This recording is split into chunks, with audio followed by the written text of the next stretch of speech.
Hi all. My name is Renjith. I'm an independent researcher and a solutions architect. So today's topic presenting is leveraging security observability to strengthen security of a digital ecosystem architecture.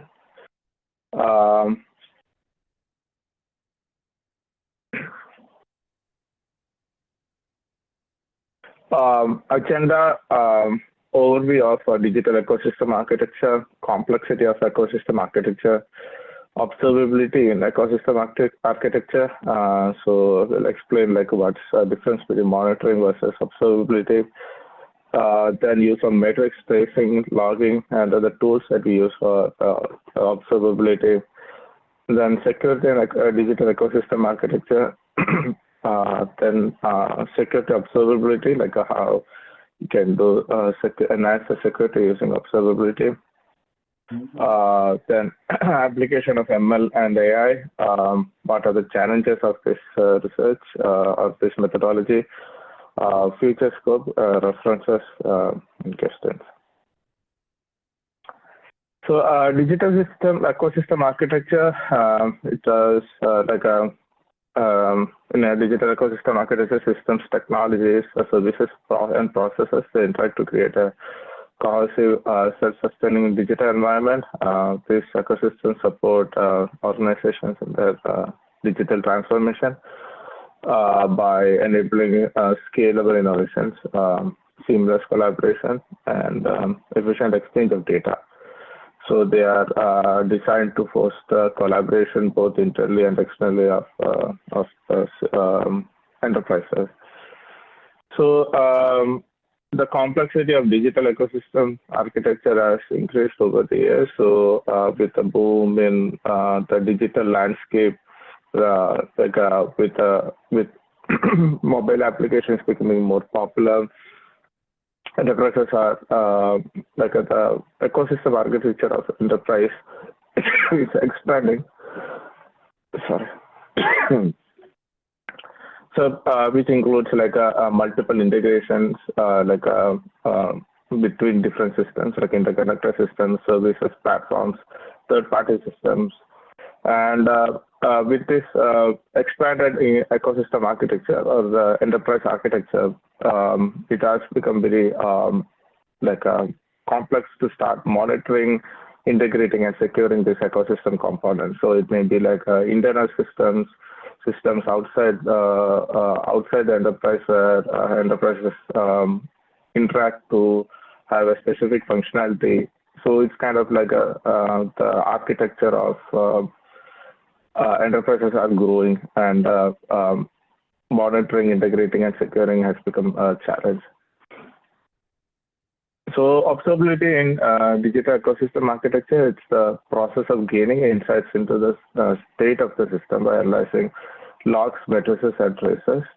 So basically, like you have a distributed architecture where your systems, like your services are running on, say, like a orchestration tool or a container-based tool like a Kubernetes, and now you want to know the internals of the working. I mean, like how the systems are doing.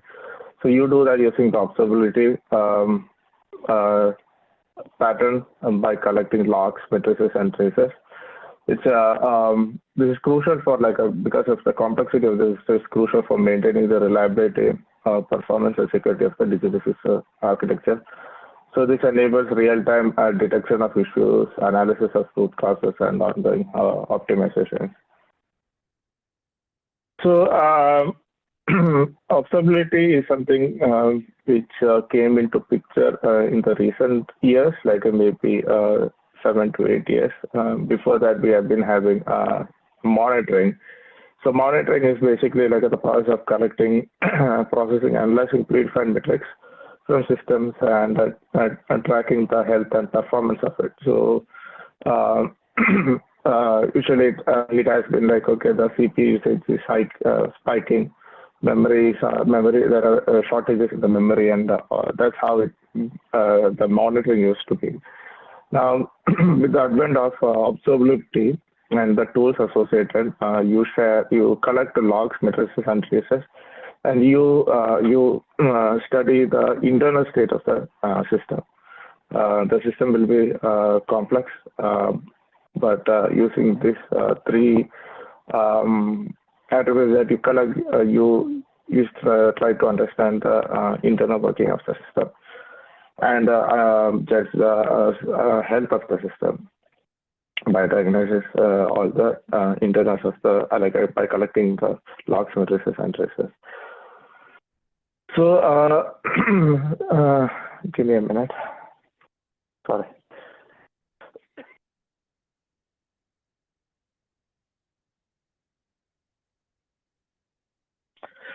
Sorry about that. So logging. So logging has been around for a long time. So it basically captures the detailed record of the system activity. So every transaction, error, or state change is recorded. It gives a detailed view of the system behavior. So in an ecosystem architecture, you can have logs from various sources, like it may be from the application, from the infrastructure, because like now more applications are moving to cloud. So it may be from the infrastructure, it may be from the network devices, it will be from the security layers or APIs. So there are logs produced from all the systems. So tracing is basically like a single transaction. Like in a distributed architecture, the single transaction usually spans multiple services and components. So distributed tracing basically follows a request as it moves through these services within the ecosystem architecture. And it provides a visibility into the end-to-end transaction flow. So this helps in identifying bottlenecks, pinpointing failures, and understanding data issues. So it's basically like, so you say like to give an example, like if say you go to a website and do a registration and click to submit, so that the information that is collected will be traversing through multiple systems, and basically like to trace that request throughout that flow, like from one service to the end service, how that transition goes, how much time it takes, if there are any issues during that invocations. So it's basically like using tracing, you get a detailed view end to end of that request. So there are different tools which are available for both from different cloud providers, and also there are tools like paid tools like a Datadog, New Relic, which helps to the tracing and the metrics collection properly. So so in this ecosystem architecture, or like a complex distributed architecture, security is a critical component. So it ensures the protection of the data, application services, and users across interconnected system, platform, and organization. So it usually involves like multiple stakeholders. So it will be like internal teams, external partners, customers, and with third-party services also. So the complexity of securing a digital ecosystem architecture becomes more complex as the ecosystem grows significantly. So security observability as that topic. So here, like we are collecting data using logs, traces, and matrices, and using that for the analysis purpose. Now, how that observability data that has been collected can be extended for security purposes. So, so like a security, so the process involves like extending the observability data to enhance the system security. And it requires collecting additional data from all these systems. So instead of just using that for the observability purpose, the monitoring purpose, now you're using that for the security purpose also. So same like a logging in the context of security logs. So the logs are valuable for detecting suspicious activities, say like there are authentication attempts, unusual network behavior. So from the logs, you can collect all this information and use for analysis. Tracing in the context of security, it helps to identify paths of suspicious requests and trace like those compromise. So, like taking the same example of user registration. So, like if you see hackers trying to do user registration using a stolen credit card, so that can be traced within the system and say like from system to system what data is being captured and how the request flows, and so there we can intercept that request and stop the hacker from compromising the system. So matrices in the context of security, it is basically generated by analyzing various system parameters to help to detect potential attacks. So basically, like matrices are anything which involves numbers.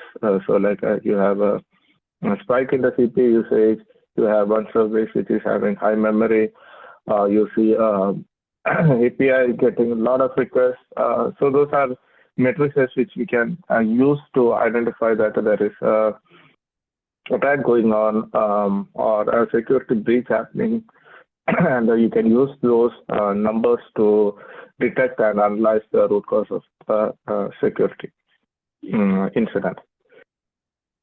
So this is a sample use case where we have a web and app, and then a mobile app. There's a firewall.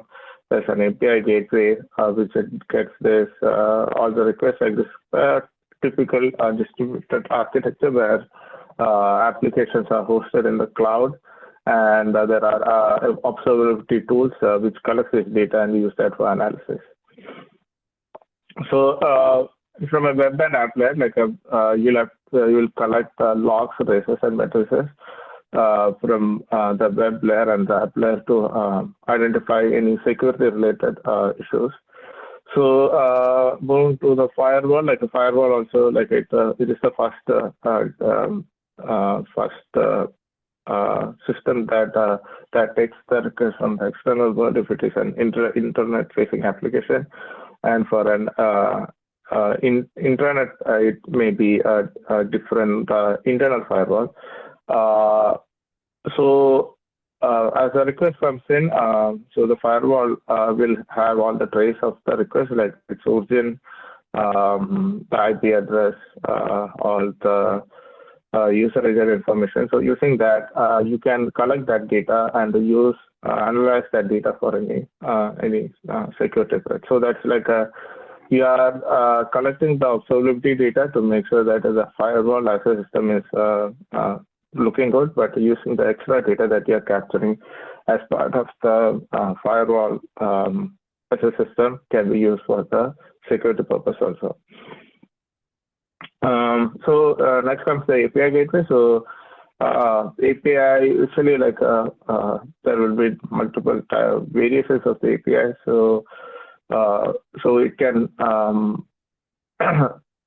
it may like usual patterns such as API receiving excessive number of requests can be used as a way to analyze like if there is a security breach or an attack going on. Telemetry data that we collect, like the IP address, the user agent, can be further used for the understanding the nature of the attack. It can also help any potential data leaks also happening. Say from a web and app, the data that we are collecting can be correlated to a member. And if you see activities happening which are outside the context of the user, that also can be used for data leak detection.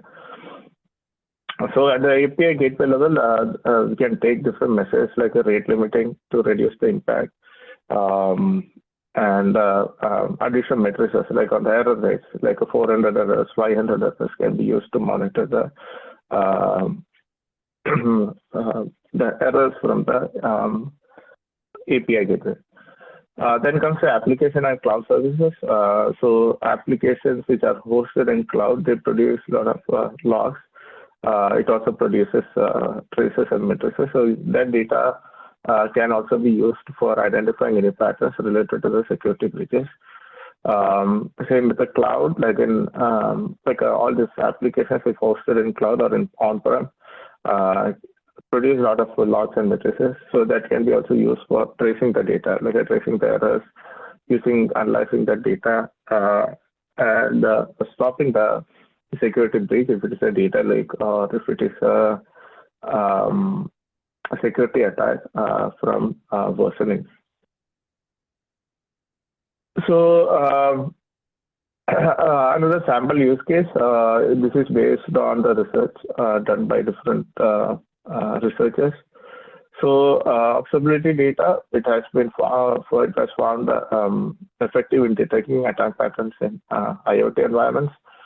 So in this experiment, it was observed that by using the observability data and deep neural network, the model trained on attack data, it gave an accuracy of 92% compared to 50% accuracy.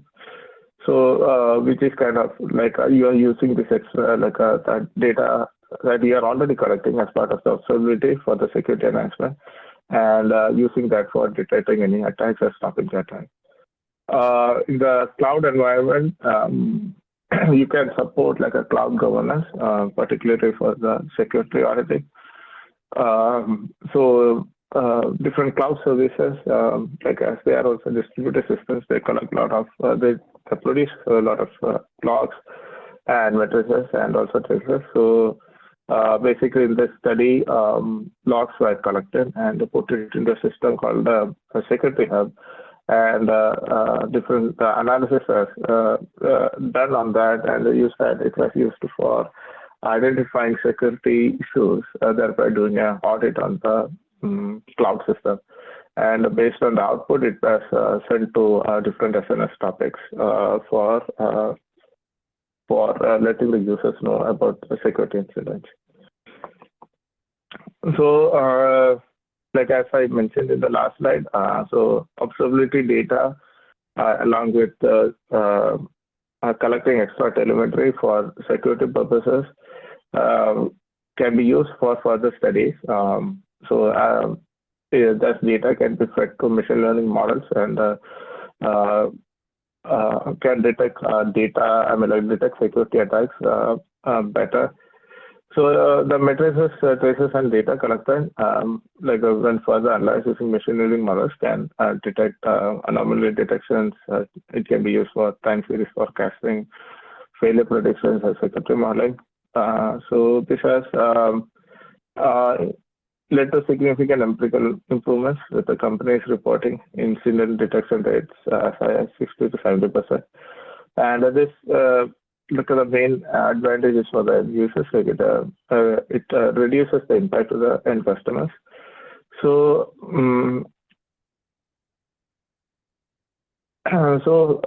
based on the study done by multiple researchers, it was found that using artificial neural networks or reinforcement learning can effectively detect the security anomalies by using the data that has been collected using the observability patterns. So challenges.